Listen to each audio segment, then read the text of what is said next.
ുള്ളതേ ആര്യമ്പാവാണ്. ഇവിടെ ഒരു പോത്ത് ഫാം ഉണ്ട്. പോത്തിന്റെ ചെറിയ കുട്ടികളെ മുറാപ്പോത്തുകളാട്ടോ. അപ്പൊ ആ കുട്ടികളെ നമുക്ക് ആർക്കെങ്കിലും ആവശ്യമുണ്ടെങ്കിൽ താഴത്തെ നമ്പർ കൊടുക്കാം, ആ നമ്പറിൽ വിളിക്കാം, നിങ്ങൾക്ക് പോത്തും കുട്ടികളായിട്ട് പോവാം. അപ്പൊ നമുക്ക് എന്തൊക്കെ കാര്യങ്ങളാണ് നമുക്ക് പോത്തുകുട്ടികളെ വാങ്ങുമ്പോഴും അതുപോലെ തന്നെ ഇതിൽ ഏതൊക്കെ ഐറ്റം ഉണ്ട് നമുക്കൊന്നും അറിയില്ല. അപ്പൊ നമുക്ക് ഇവരോട് ചോദിച്ചിട്ട് കാര്യങ്ങളൊക്കെ ഒന്ന് ചോദിച്ചറിയാം. കൂടുതൽ വളർച്ച വരുന്ന ഒരു ബ്രീഡാണ് ഈ മൊറാപ്പോത്ത് എന്ന് പറയുന്ന ബ്രീഡ്. ഇതിപ്പോ ഇന്നലെ വന്ന ലോഡാണ്, ഇന്നലെ പുലർച്ചെ വന്ന ലോഡാണ് ഇതിലെ. അപ്പൊ ലോഡ് പുതിയൊന്നും വന്നിക്കണല്ലേ? ഇനിയിപ്പോ നമുക്ക് ബുധനാഴ്ച ഒന്ന് വരുന്നുണ്ട്, ശനിയാഴ്ച ഒന്ന് വരുന്നുണ്ട്. ലോഡ് വരുന്ന ദിവസം ഉണ്ടാവും, അങ്ങനെ ദിവസങ്ങളുണ്ടോ? ദിവസങ്ങൾ പറഞ്ഞാല് നമ്മൾ അവിടുന്ന് കയറ്റി വിട്ട് 6ാമത്തെ ദിവസമാണ് ഇവിടെ എത്തുക. അപ്പൊ അവിടുന്ന് കയറ്റി വിട്ടിട്ട് വ്യാഴാഴ്ച എല്ലാരും അറിയപ്പെടും. അങ്ങനല്ല, നമ്മൾ ഒരു ഗ്രൂപ്പ് ഉണ്ട്, ഒരു വാട്സപ്പ് ഗ്രൂപ്പ്, 1000 സംതിങ് ആൾക്കാരുള്ള ഒരു വാട്സപ്പ് ഗ്രൂപ്പ് ഉണ്ട്. അപ്പൊ നമ്മള് ലോഡ് വരുമ്പോ അതില് ഒരു ചെറിയ വീഡിയോ എന്തെങ്കിലും ഇട്ടിട്ട് കഴിഞ്ഞാല് ആവശ്യക്കാര് പിന്നെ വരും. അങ്ങനെ വന്നു കഴിഞ്ഞാൽ ചിലപ്പോ ആൾക്കാർ വന്ന് മാർക്ക് ചെയ്ത് പോകും. പിറ്റേ ദിവസം വന്ന അന്ന് നമ്മൾ കൊടുക്കൂല, പിറ്റേ ദിവസം കൊടുക്കുക. വന്ന ആ ക്ഷീണം മാറാൻ വേണ്ടിട്ട് ഒന്ന് നിർത്തി ഭക്ഷണം കൊടുത്തു കഴിഞ്ഞ് പിറ്റേ ദിവസം രാവിലെ മുതൽ നമ്മൾ സെലക്ട് ചെയ്തിട്ടാണ് അവിടെ പോയിട്ട് എടുക്കുക. ഡയറക്റ്റ് പോയിട്ട് എടുക്കണത് കുട്ടികളെ, അല്ലാതെ പിന്നെ അല്ല വേറെ ഏജന്റ് ബേസിലൊന്നും അല്ല. നമ്മൾ ഡയറക്റ്റ് പോയി അവിടെ നമുക്ക് എടുത്തുതരാൻ ഒരാളുണ്ടാവും. അതുപോലെ ബേസിൽ നമ്മൾ പോയിട്ട് നമ്മൾ സെലക്ട് ചെയ്യുന്ന കുട്ടികളുള്ളൂ എടുക്കുക. എടുക്കുമ്പോ നമ്മൾ നോക്കേണ്ടത് വെച്ച് കഴിഞ്ഞാല് ഈ ഇടനീട്ടം, കാൽപ്പൊക്കം, ഷേപ്പ്, കൊമ്പ്, കുളമ്പ്, വാല്, ഇതൊക്കെ നമ്മൾ നോക്കിയിട്ട് സെലക്ട് ചെയ്ത് എടുക്കുക. എന്താണ് പെട്ടെന്ന് ഈ അസുഖങ്ങൾ? ഇല്ല, വെള്ളത്തിലൂടെയും ചളി കൂടിയും നടന്നു വളരുന്ന ആൾക്കാരായതുകൊണ്ട് അങ്ങനെ തരണം ചെയ്യാൻ കഴിയണ. പിന്നെ ഈ അസുഖത്തിന്റെ സീസൺ, ഈ കുളമ്പ് രോഗം അങ്ങനെയുള്ള അസുഖങ്ങളുടെ സീസൺ വരുന്ന ടൈമിൽ നമ്മൾ അതിനുള്ള കുത്തിവെപ്പ് എടുത്തു കഴിഞ്ഞാല് അപ്പൊ നമുക്ക് നിർത്തുന്ന ആൾക്കാർക്ക് ചെയ്താൽ മതി. വളർത്താൻ കൊണ്ടുപോകണോല് ചെയ്താൽ മതി. നമുക്ക് പിന്നെ വന്നു കഴിഞ്ഞാൽ ഒരു മാക്സിമം 4 ദിവസം നമ്മളീ ഭാഗത്ത് കൂടി കുറവാ.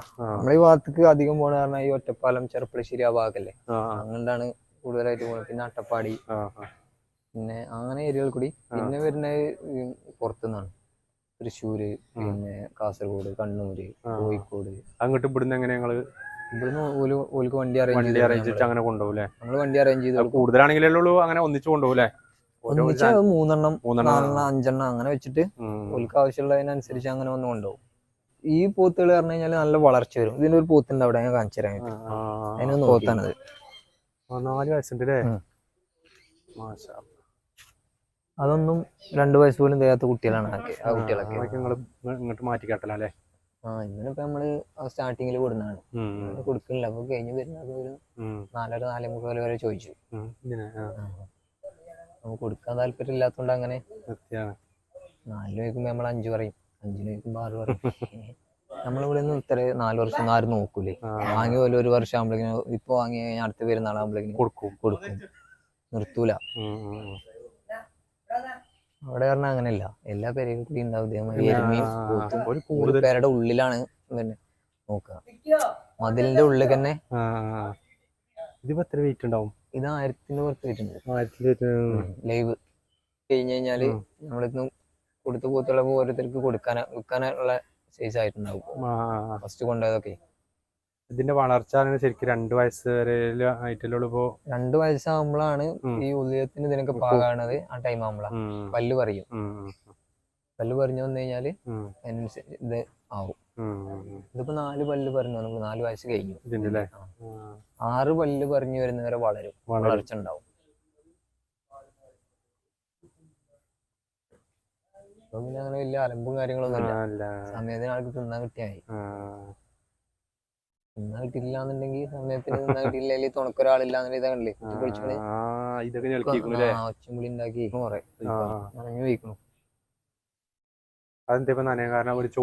അല്ലാതെ ലോഡ് കൊണ്ടുവന്ന് തട്ടിയപ്പോ തന്നെ മഴ ഫസ്റ്റ് പെയ്തില്ലേ, ആ സമയത്ത് കൊണ്ടുവന്ന് തട്ടിയാണ്. പിന്നെ സ്മെല്ല് കാര്യങ്ങൾ കഴിക്കൂല. പിന്നെ ഇല്ല, വല്ലാതെ നനഞ്ഞു കഴിഞ്ഞാൽ പിന്നെ കൊടുത്തു കഴിഞ്ഞാൽ വയറ് കംപ്ലൈന്റ് ആവും. ഇതിപ്പോ നിങ്ങള് പിന്നെ എത്ര വളർച്ച എത്തിയാലും പിന്നെ കൊടുക്കുക? നമ്മൾ കൊടുന്നേക്കാനും കൊടുക്കും. കൂടുതൽ കാര്യമായിട്ട് ഷെഡൊക്കെ കെട്ടിയിട്ട് ഇപ്പൊ 2 മാസം ആകണുള്ളൂ. നല്ല മഴ വരുന്നതിന്റെ മുമ്പായിട്ടാണ് ഷെഡൊക്കെ ഒന്ന് കെട്ടിയത്. ഡെയിലി രാവിലെ ഓൽക്ക് റൗണ്ട് തീറ്റിട്ട് കഴിഞ്ഞാല് പിന്നെ ഓലെ ഇതൊക്കെ കോരി വൃത്തിയാക്കി മോട്ടടിച്ച് കഴുകി എല്ലാരും കുളിപ്പിച്ച് സെറ്റാക്കി പിന്നെ ഭക്ഷണം കൊടുക്കും.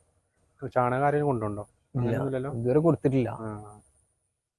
അത് നമ്മള് കോരിട്ട് ഉണക്കി പിന്നെ ചാക്കിലൊക്കെ ആക്കിട്ട് കൊടുത്ത പോലെ വണ്ടി കൊണ്ടുവന്ന് കൊണ്ടുപോകും. റിസ്ക് എടുക്കാൻ തയ്യാറല്ല അല്ലേ? അത് കൊട്ടക്ക് ആയി നമുക്ക് തിരിയാൻ സമയം ഇല്ലാത്തതുകൊണ്ടാണ്. പിന്നെ മൂപ്പര വാപ്പാക്ക് ഇതുണ്ട്, കൃഷിയുണ്ട് കുറച്ച്. അപ്പൊ അതിന് വേണമെങ്കിൽ മുമ്പിൽ കൊണ്ടുപോയി ഈ സൈഡിൽ പൊന്ത പിടിച്ചെടുക്കുന്ന സ്ഥലം ഇത് കണ്ടില്ലേ, ആ തല വരെ അത് ഇതുന്നതിന് മുമ്പ് കോരിട്ടാണ്. അത് ഫുള്ളും ഇപ്പൊ മണ്ണിൽ അലിഞ്ഞു, മണ്ണായി. ആ പുല്ല് നല്ല ഉണ്ടായിരുന്നു, പച്ചപ്പല്ലേ, അത് ഫുള്ള് മണ്ണിൽ അലിഞ്ഞു. ഇനി ഒന്നിനും പറ്റില്ല. ഇനി വേനലാകുമ്പോഴേക്കിനും അങ്ങനെ കോരിട്ട് കഴിഞ്ഞാൽ ഉണക്കി നമുക്ക് കൊടുക്കാം. അത് കൊട്ട എത്ര 30 റുപ്യോ അങ്ങനെ എന്തൊക്കെ ആയിട്ട് എടുക്കുന്നുണ്ട്. 30 റുപ്യക്കാണ്. അത് പഴയ വിലയാണ് അല്ലേ? ഏകദേശം വില തന്നെ തോന്നുന്നു. ചാക്കിലാക്കിയ പോലെ വണ്ടി കൊണ്ട് വന്ന് കൊണ്ടുപോകും. അത് ഇവിടെ എന്തോ ഇതിന്റെ ഒരു ഇതുണ്ട്, അതുപോലെ അവിടെ വളവും കാര്യങ്ങളും ഇതൊക്കെ വെക്കുന്നുണ്ട്. അറിയുന്ന ആൾക്കാർ, നമ്മളെ ഈ പരിസരത്തുള്ള ആൾക്കാർക്കുള്ളൂ ഇത് അറിയാത്തത്. അധികം പുറത്തുനിന്ന് ഇഷ്ടംപോലെ ആൾക്കാർ വരുന്നുണ്ട്. ഇതിന്റെ ആൾക്കാർ മറ്റേ വ്ളോഗേഴ്സിനൊക്കെ ഫോളോ ചെയ്യുന്ന ആൾക്കാർ ഓർക്ക് ഇങ്ങനെ ഇത് കിട്ടല്ലേ. പിന്നെ ഓരോരുത്തർ കൊണ്ടുപോയത് കാണുമ്പോ അടുത്ത ആൾ കാണുമ്പോ അങ്ങനെ കമ്പക്കാർ വരും, ഓല് വന്ന് കൊണ്ടുപോകും. എത്രയാണ് ഏജ്, എങ്ങനെ ഇത് കൊടുക്കുന്ന കാര്യങ്ങളൊക്കെ? അത് നമ്മള് വെയിറ്റ് ബേസിലാണ് കൊണ്ടുവരുന്നത്. ഒരു 150ന്റെ മുകൾക്ക് 250, 280 ആ റേഞ്ച് വരെ തൂക്കിയാണ് കൊടുക്കണത്. തൂക്കത്തിനാണല്ലേ? ഇതിപ്പോ തുടങ്ങിയിട്ട് ഇപ്പൊ എത്രയായി? തുടത്തിയിട്ട് ഇപ്പൊ 8 മാസം കഴിഞ്ഞു. 8 മാസമായി. ഇതിലിടക്ക് ഇപ്പോ ഏകദേശം നല്ല സെയിലിംഗ് നടന്നിട്ടുണ്ടാവും അല്ലേ? അത്യാവശ്യം കുഴപ്പമില്ലാത്ത സെയിലിംഗ് ഉണ്ട് ഇപ്പൊ. ഇത് കൂടുതൽ ഇപ്പോ കുട്ടികളെ മാത്രമാണോ കൊടുക്കുന്നത്, അതോ വലിയത് നമ്മൾ ഓർഡറിനനുസരിച്ച് കൊണ്ടുവന്ന് കൊടുക്കും. അപ്പൊ കാര്യമായിട്ട് നമ്മള് കുട്ടികളെ വളർത്താൻ വേണ്ടിട്ട്, കർഷകർക്ക് വളർത്താൻ വേണ്ടിയിട്ടുള്ള പാത്രമുള്ള കുട്ടികളെയാണ് ഇറങ്ങുന്നത്. അതോ മുറാപ്പോത്തുകള് നമുക്ക് കാര്യമായിട്ട് കിട്ടുന്ന ഹരിയാനയാണ് ഈ ബ്രീഡ് കിട്ടുന്നത്. പിന്നെ ഏതൊക്കെ ഐറ്റങ്ങളാണ് ഇതിൽ വരുന്നത്? പിന്നെ നമ്മള് ഇറക്കണില്ല. പിന്നെ കുറെ ബ്രീഡുകളുണ്ട്, ഈ ജാഫ്രാബാദി, പിന്നെ നീലി രവി, കുറെ ബ്രീഡുകൾ വേറെ ഉണ്ട്. അതിന്റെ ഇതിൽ തമ്മിലുള്ള വ്യത്യാസം അല്ലെങ്കിൽ എങ്ങനെയാണ്? അത് ഷേപ്പിന് വ്യത്യാസം ഉണ്ട്, പിന്നെ വളർച്ചയിൽ വ്യത്യാസം. അതെ, കർഷകർക്ക് കൊണ്ടുപോയി കഴിഞ്ഞാൽ നമ്മളെ സാധാ പോത്തുകളെക്കാട്ടിലും കൂടുതൽ ഗ്രോത്ത് കിട്ടുന്നത് മുറാപ്പോത്തുകളാണ്. അതിനാണ് മാർക്കറ്റും. അങ്ങനെ നമ്മള് കൊണ്ടുവരലില്ല കാര്യമായിട്ട്. ഈ മുറാപ്പോത്തുകള് അതാണ് കർഷകർക്ക് ആവശ്യം. അപ്പൊ അവരുടെ ഡിമാൻഡിനനുസരിച്ചാണ് കുട്ടികളെയാണ് നമ്മൾ കൊണ്ടുവരുന്നത്. വൈക്കോലും പച്ചപ്പുല്ലും പാടെ നമ്മള് മെഷീനിലിട്ട് കട്ട് ചെയ്തിട്ടാണ് കൊടുക്കുന്നത്. പിന്നെ വൈക്കോല് ഇപ്പൊ ഒറ്റപ്പാല ഭാഗത്തുനിന്നൊക്കെയാണ് കൂടുതൽ വാങ്ങുന്നത്. വൈക്കോല് പാലക്കാട് വേറെ കിട്ടാൻ കുറവാണ് അല്ലേ? അതെ, സമയമാകുമ്പോ നമ്മള് കുറച്ച് സ്റ്റോക്ക് ഇറക്കി വെക്കും. ഇപ്പൊ മുറാപ്പോത്തുകള് നമുക്ക് വേണമെന്നുണ്ടെങ്കിൽ നമ്മുടെ ആര്യമ്പാവ് കഴിഞ്ഞ് കൊമ്പം ഭാഗത്ത് നമുക്ക് ഇവിടെ ഒരു ഫാമുണ്ട്. പലർക്കും അത് അറിയില്ല. അപ്പോൾ വേണമെന്നുണ്ടെങ്കിൽ ഇദ്ദേഹത്തെ ബന്ധപ്പെടുക. എല്ലാ നമ്പർ നമ്മൾ ഇത് കൊടുക്കുന്നുണ്ട്. അതുപോലെ മുറാപ്പോത്തുകളും പിന്നെ ഏതൊക്കെ ഐറ്റങ്ങളിൽ മുറാപ്പോത്തുകളാണ് നമ്മൾ കൂടുതൽ ചെയ്യണത്. അതിനാണ് ആവശ്യക്കാർ കൂടുതലുള്ളത്. ഇതൊന്നും 1 വയസ്സിന്റെ മുകൾക്കില്ലേ കുട്ടികളെ നമുക്ക് ഇവിടുന്ന് കിട്ടും. അത് വേണമെന്നുണ്ടെങ്കിൽ നമ്മൾ താഴെ നമ്പർ കൊടുക്കുന്നുണ്ട്, ഇവരായിട്ട് ബന്ധപ്പെടുക.